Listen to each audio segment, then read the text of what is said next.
Oh yeah, I'm gonna beat you. Oh, we're not talking about Matt Eberflus yet. Okay, sorry. Promo code TSWA. Oh, I'm ready to get into this show. We'll get you 15% off that hat, that sweater over there, and a whole bunch of other really cool gear at Cowboy Revolution Apparel Company. I got to get right through this because I am ready for this Maniacal Wednesday show. Also, you can get 10% off some energy, which I don't need any percent off of that right now because I am full of it. But W will give you 10% off all of their energy if you just use promo code TSWA. So get those two things. The star we are, fan responsibly. Let's get on with it. When I wake up in the AM and my brain is full of mayhem from the week of NFL on my mind. Before I even open X and try to send a text, gotta get it out my chest before I lose my mind. It's alright. If the D can't get a stop, the O line just can't block, and it feels like it's a waste of your time. Trying hard just to care, wanna pull out your hair. Hang with Jimmy Wednesday morning, it'll be alright. It's alright, 'cause it's AM.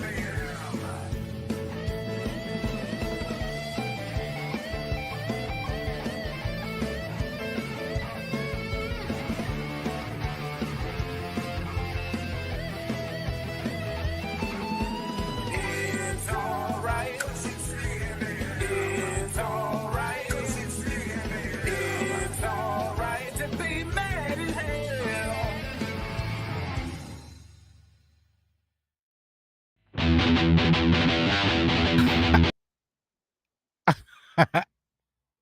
Oh, it's all right to be mad as hell, and I got a reason to be one this week.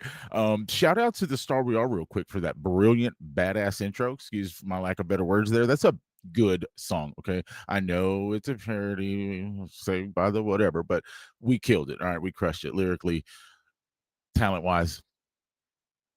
We did pretty good. Speaking of being pretty good, we got some plays that were pretty good this week. The NFL says that their 5 is the best. ESPN says their 5 is the best. You got some other people that say their 5 is the best. I say, I always forget which way to move. My opinion's better than, I don't know, yours, theirs, whoever's. So I don't want to waste your time with too much other stuff because I really want to throw some jabs this week. I got we're gonna go punching bag style this week, y'all. Okay, and we got a couple really cool jewels, this week. I really like it. Do they even wear pads? Padded jewels. We'll see. Jimmy's top 5 plays. The backs back at second and 10. Tampa Bay's defense. Mayfield looking for Ibuka. Oh, what a catch! Baker's throwing dots. He was boxed up. Receivers are catching footballs. It's NFC rival. I don't like seeing it. That's a great catch right there. Love the one-handed toe tap on the sideline. Got it in, kept control. Number 4, special teams. Got to give the. We have it. We've been. Our guy is usually the guy, right? Every time he touches it, you expect him to return it. Not so much this year, but we got some other guys like this young man in Washington taking it all the way back to the house. Here comes the parade. Everybody on Oakland gives up. Love the special teams. That's the kind of stuff that coaches really, really like to see. Those things change games. Jonathan Taylor, I've got to make, he made number 3 on the week on the chart this week, and I've got to give him an apology because when we had our guy Nix on the show, I said I believe Jonathan Taylor has his down year, has a bad year, and I believe he's leading the NFL in everything rushing wise right now. So I was wrong thus far, but we will come back to Jonathan Taylor. But just look at this run. I mean, fullback makes a hell of a block. 1 guy missed, 2 guy missed. You can't catch me now. He's running, his tail off. Unfortunately, we made number 2, but not for the right reasons. Oh, it's just so, listen, how do we let offensive coordinators get so comfortable? They say, we're going to run a flea flicker on y'all. Look at this. You know how much time it takes for this to develop? Do you know how much communication failure and bad things have to go on the defense for this to happen? Okay. This is the kind of plays they put in movement.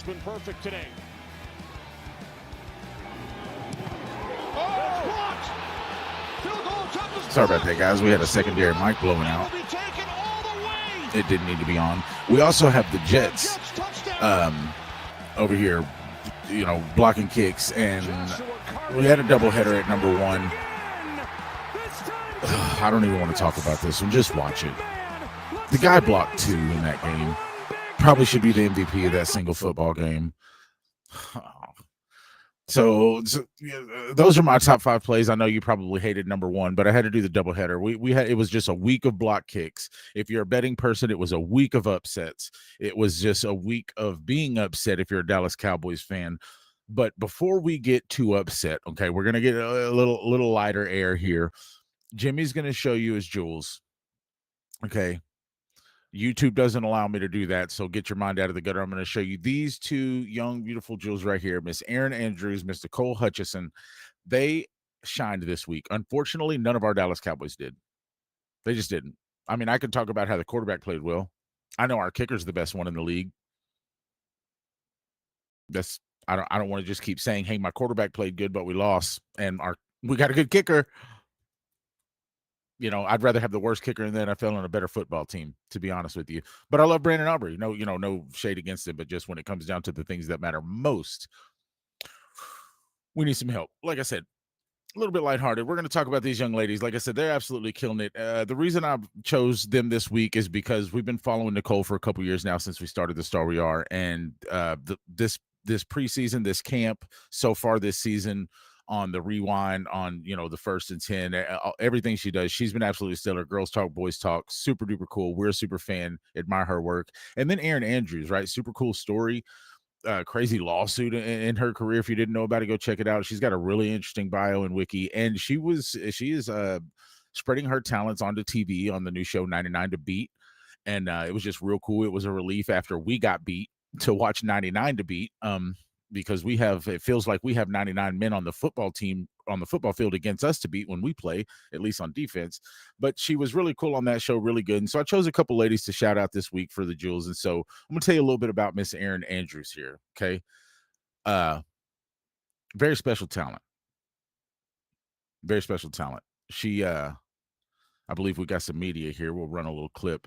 So we got Miss Erin Jill Andrews, love the middle name there. She was born May 4th in 1978 in Maine, up in Maine, and she moved at young 5 years old to San Antonio, Texas.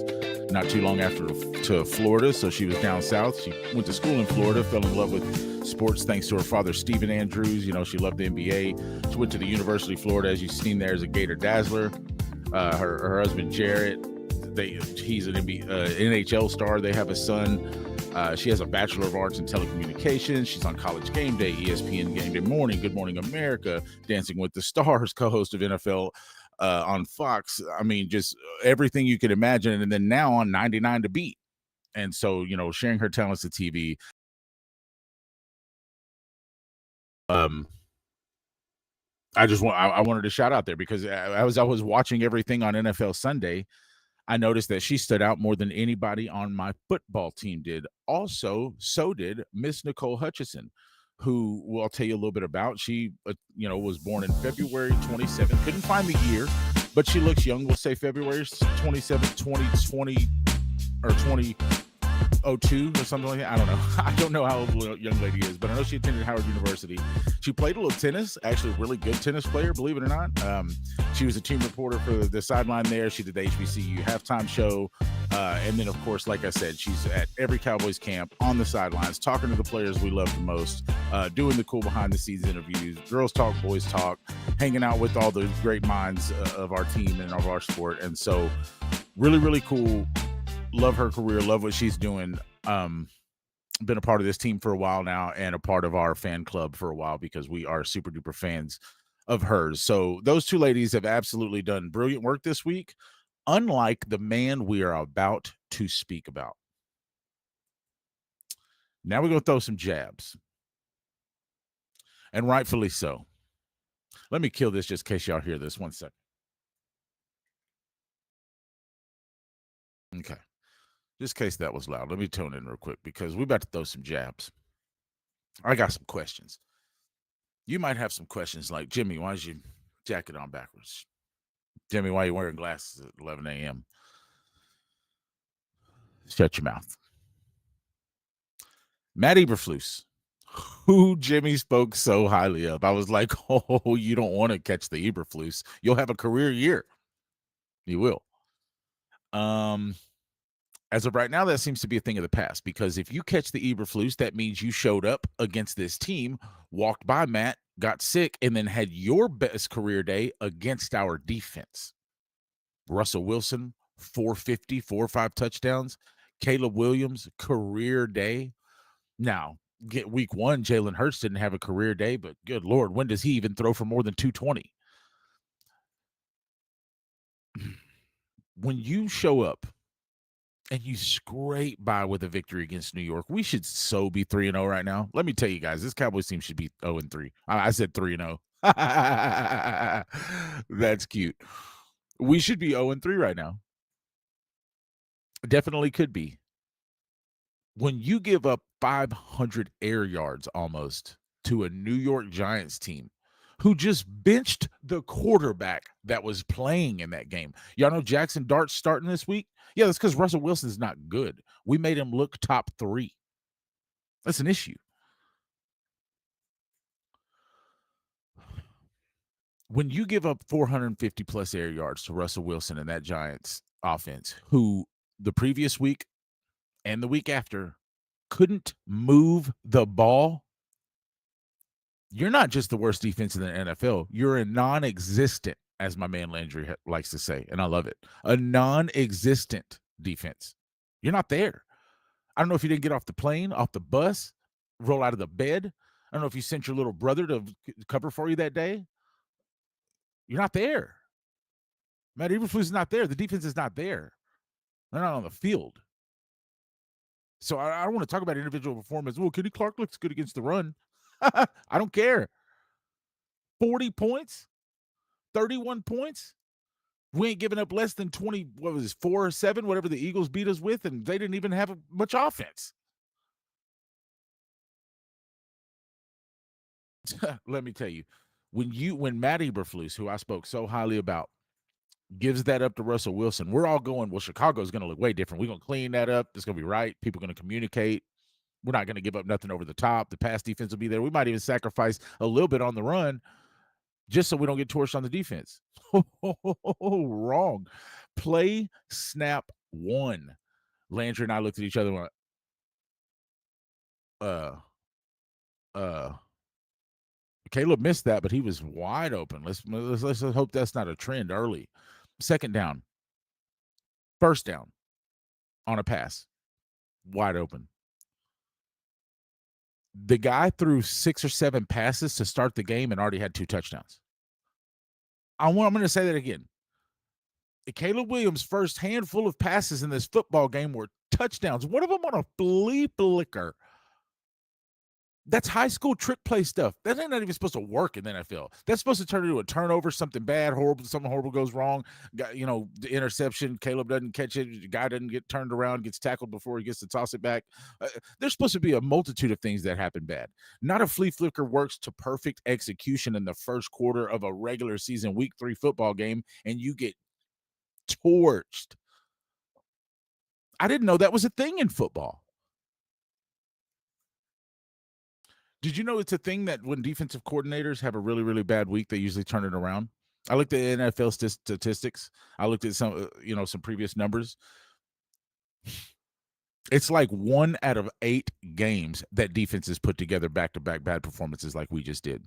Usually if they have bad games and they give up multiple points, it'll be in multiple facets, right? Or they got ran on one week. They got passed on this week. Sometimes you could just we've seen it with us, right? We've just had an overall bad run defense. And so we kind of just give up 115. We average giving up 110. And so teams can kind of control us by running the ball on us. But it's not like every game we're giving up 200 yards rushing, right? Right now, our pass defense is so bad that it's going to give up 400 plus yards every week.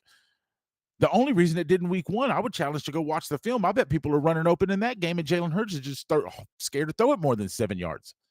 Yeah, I know. Oh, Jimmy had a really good second half against the Rams. I'm sorry the Rams gave up 21 points in the second half and couldn't score any. I'm not going to sit here and say, well, Jalen Hurts did all that. No. We're not doing that. Jalen Hurts is not a good quarterback. You can argue with me about that on another day. He's a good runner. He's a good football player. I'm not taking none of that away from him. But Matt Eberflus, we see changes happen. We see corrections happen. What the hell happened, brother? I got to jab you a couple times. This is bad, Matt. You're fired in 3 weeks if this doesn't change, Matt. I'm not going to be the one to fire, but this fan base and these coaches and this GM, they probably will. Give up 500 yards to Jordan Love. I dare you. Give up 400 yards to who we going to see next? To Justin Fields or the Panthers. Oh, lose to the Panthers by getting the ball thrown around the field on you. See how that works out for you, Matt? You and a couple of these players will be gone. I believe we will fire you and we will trade people because at that time we'll be 1-5, and I'm thinking about draft picks. You know, I don't want to bring this up, but I'm going to go ahead. Jimmy's going to step out on a limb. I'm going to take a jab at number 7. Trevon Diggs has to show me a change this year, y'all. I'm sorry. Clip it, use it, send it to him. I don't care. I can't have my corners getting hurt every time they think they want to tackle. Y'all remember the one time he helped DeRon Bland get a pick 6 a couple years ago? Came in, popped the dude with his shoulder. Didn't come in the rest of that game. Got himself hurt making tackles. We've seen him make business decisions and pull up on tackles. I'm not the first one in Cowboys fan base to say Trevon Diggs looks a little soft on the outside when it comes to, tackling. And when he is asked to do it, head up against a running back and he does it, hurt. And I understand it can kind of be the same scenario like CeeDee Lamb. CeeDee Lamb is not. I'm going to take another shot right now at whoever the hell decided to run that play, because I get it. If that play goes for a touchdown, we're all like, yeah, CeeDee Lamb, look, we should do that more often. No, because CeeDee Lamb size ain't supposed to be getting hit by 250-pound downhill linebackers. You understand what I'm saying? He's supposed to be down the field getting hit by the DBs and the safeties that are his size. I don't want to ask my wide receivers to get rammed by downhill linebackers at 250 pounds. That's exactly what happened to him. It just is. The math is the math. Sorry. Eberflus, you got to do better, brother. This is unacceptable. It's bad. We've seen no corrections or changes. It didn't even get better from the first half to the second half. We gave up 2 big touchdown plays in the last 5 minutes against New York. We should have lost that game. We were thinking, listen, for sure after a no second half adjustment against New York, ain't no way we look like this against Chicago. And for 4 quarters, we look like that against Chicago. Not an adjustment, not a change, nobody getting it together, people running free, them calling. That offensive coordinator in Chicago was so comfortable. I think he gave the notebook, the play sheet to somebody else, said, here, you call something. Hey, you call something like Mike McDaniel in the stands giving the play sheet to fans. Hey, you want to call a play? They did whatever they wanted to. You do. Not lose the game. Hear that, Matt? Go have some dinner with Mike. Hey, Matt, your defense led the NFL in takeaways for the last, 9 years of your coaching career. How many takeaways we got in Dallas right now? We're the bottom of the barrel? Matt Eberflus, you came to the Cowboys to be a star. We got a saying for people that want to be a star. We do. You got a star on your helmet. You got a star on your shirt. You better give me a star effort. Do you hear me? Matt, you want to wear that star? I'm going to need a star effort, buddy. Woo. We got trouble in Dallas, guys. The Dallas defense is doomed. It's not a doomsday defense. It's the day that the defense in Dallas is doomed. That's the other way around now. I thank and love you guys so much for joining me this morning. This guy right here would not be happy with what's going on. This defense would be people would be losing jobs. That man told somebody with asthma, you can go have asthma across the street. Get off my football field with your asthma. Go have you some asthma. I believe it was, why don't you go there, have you some asthma across the street, you mother. No, I'm just kidding. Anybody, you cuss them like that. But I'm just saying, we don't take that. We don't play that.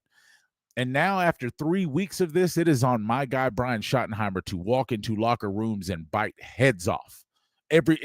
People better be scared to look him in the eyes this week. Anybody who plays defense, Matt Eberflus, anybody that helps coordinate and assist in the defensive game, if you're a DB coach, linebacker coach, defensive line coach, everybody better walk with their heads down until you do something else. You hear me? This is 3 weeks now. This ain't we're getting it together. We're going to clean it up. We just got to stop. We just got to eliminate the big plays. No, you needed to eliminate the big plays 2.5 games ago. Keep your heads down till you show me a reason to put your chin up.